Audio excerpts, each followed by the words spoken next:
انسان روزہ بھی رکھ لیتا ہے، عبادت کا اہتمام بھی ہو جاتا ہے، لیکن مصیبت یہ ہے کہ شیطان لگا ہوا ہے، وہ غیبت میں لگا دیتا ہے۔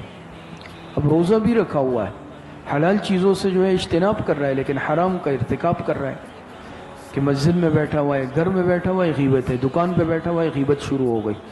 بھائی رمضان میں تو زبان کو تالا لگا لو، تو اب غیبت سے کیا ہوگا؟ ساری نیکیاں خراب ہو رہی ہے، روزہ خراب ہو رہا ہے، یا کسی کی عیب جوئی شروع ہو گئی، برائی شروع ہو گئی، یا جھوٹ ہے تو رمضان میں بھی جھوٹ بولا جا رہا ہے، دکان میں کیا کر رہا ہوں؟ غلط بیانی بھی کر رہا ہوں، ملاوٹ بھی کر رہا ہوں، میں خیانت بھی کر رہا ہوں۔